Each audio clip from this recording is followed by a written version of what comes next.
Welcome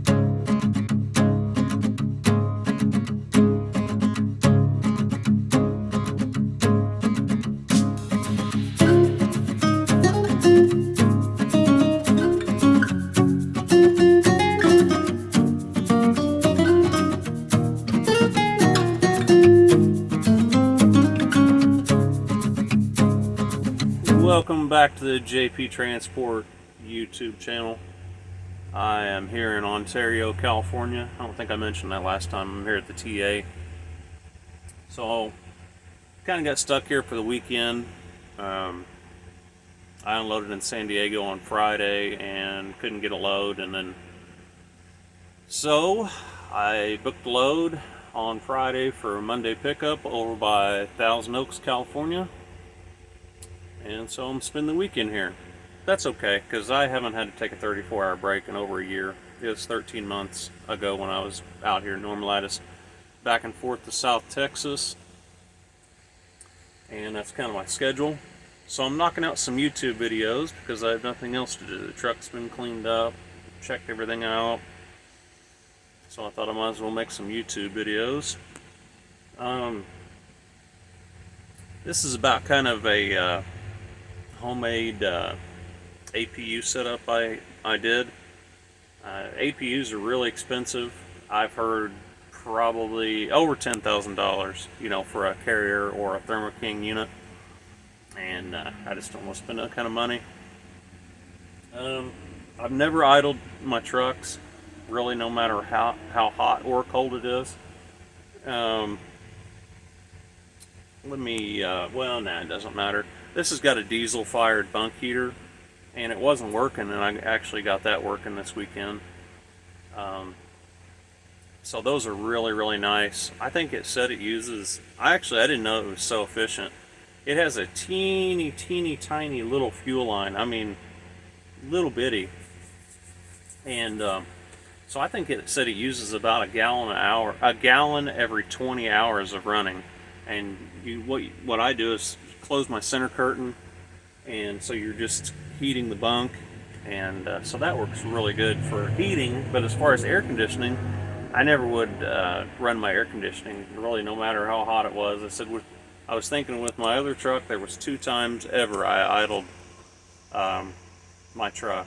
Once was in Cleveland, Ohio, in like January, and it was below zero, and I hadn't had the truck very long, and I was afraid it wouldn't start, so I did let it run.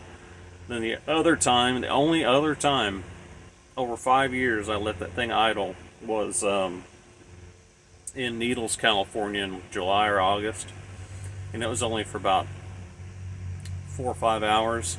It was like 100 degrees at night. I just couldn't take it anymore, so I was like, I'm not going to get any sleep, so I did let it idle for a few hours that night. But other than that, I never let that truck idle. Well, I'm always in Houston, Dallas, San Antonio, Laredo, McAllen, Edinburgh, very hot places, especially Houston, where there's humidity. That's why one of the reasons I don't ever go to Florida is just I can't take the heat. Really, Laredo, when you get that far south, or even San Antonio, it's not that bad. It is hot, don't get me wrong, but it's a dry heat. And but this summer I just couldn't take. I was like, this is killing me. And I had a friend that was like, we're gonna find you dead in that truck one of these days. And let's see if I can turn you around.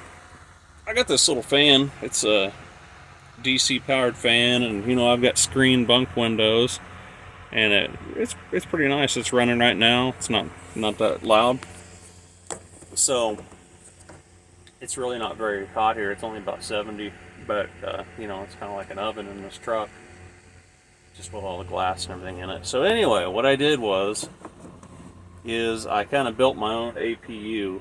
I bought a little generator, which you'll see in the video. I don't have my air conditioner with me, but what it's called is a room air conditioner.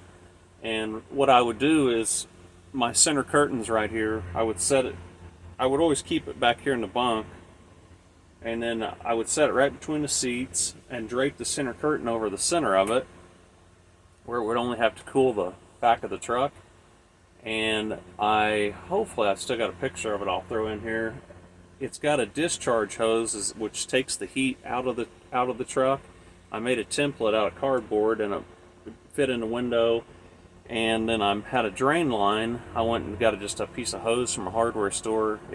You're pulling the humidity out of the air just like a dehumidifier, or you see it dripping out of your car.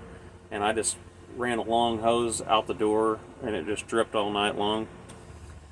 My generator would run if it was running nonstop, and the air conditioner does have a thermostat on it. But if it was middle of the day sun, it would run through about 2 gallons in 10 hours. But that's not bad. And then I don't have to idle my truck. Idling's probably the hardest thing you can do to an emissions vehicle. It's very, very hard on the emissions. And you're burning fuel also, but the emissions is my main thing. Trying to keep the emissions system healthy. So let me see here. I got some numbers written down. That generator, I kind of wanted a generator anyway, just for our house. We didn't have one. The one I got was a Predator 2000 inverter. That's what it's called, an inverter. And it was $5.99. I just looked it up, or right around that. And then the room air conditioner I bought, I think, was like $200. I bought a pretty small one, but it's plenty big enough to cool a truck. So I might have $800 in the whole thing. And like I said, I kind of wanted a generator anyway. Let's see what we got written down here. It's really quiet. I took a video of it.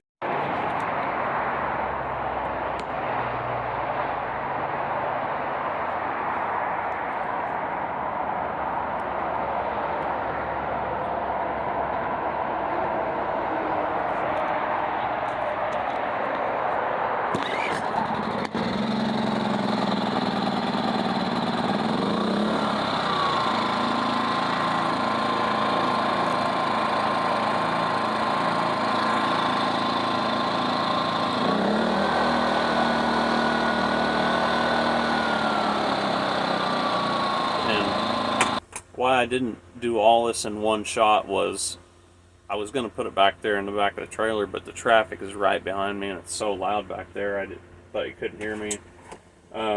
It's 58 decibels. It's really quiet. It's got a switch, which you'll see me in the video. You can, when it's not under full load, it'll idle itself down and save fuel, and it's not as quiet. So 58 decibels.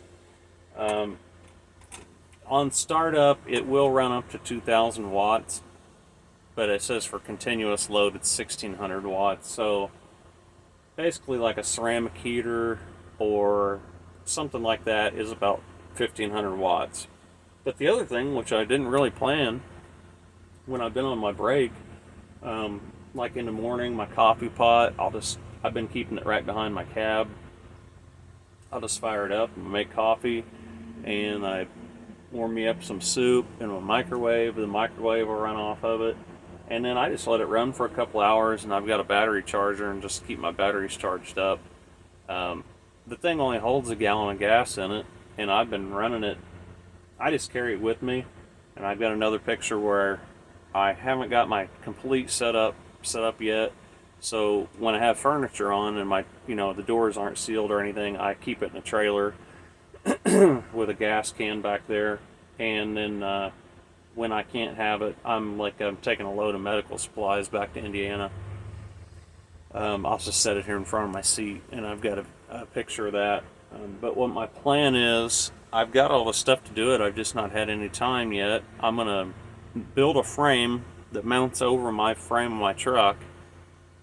The generator's gonna hang off the side of the truck, and I bought a 12-gallon plastic gas tank that's gonna fit between the frame, and then it'll be a one-piece deal where I can move it to another truck if I want to, and I'll put rubber under it so it's not metal to metal, and it'd be a really nice system.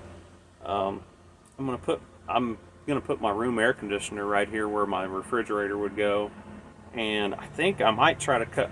I hate to cut holes in the floor, but it would be so nice just to have the the exhaust running down through the floor. There's a big plate here I can take up and cut the hole, keep the pieces, put it all back together. When I sell the truck and put the cover over it, you'll never know I did anything with it. So that's what I'm trying to do, it just basically turnkey. I don't have to drag all this stuff out. My gas tank should run me for a whole week, 12-gallon tank. And that's going to just be in the extreme things, in the in the dead of summer, whenever it's really, really hot. It's when you'll use a lot of gas. This time of year, a gallon of gas might last me a week, because I'm just going to run the coffee pot and the microwave, and maybe charge up my batteries or something a little bit while I'm on these long breaks. But I'd love to just have that here. Run my exhaust right down and insulate that pipe, because it does leach heat out of it. It's really hot up here in the front of the cab whenever that's running. That's why I keep the curtain. You almost have to. And then all I'd have to do is just go and pull the rope. I'd have the power ran to it and everything, and then it would power under here. I wouldn't have to run extension cords. So that's my plan. But right now it's just I've just kind of got it with me. So I'll just throw those clips in here, and but it makes for probably $800. You can have a really nice system here that's actually portable also. And so yeah, hope you enjoy this video, and we'll see you in the next one.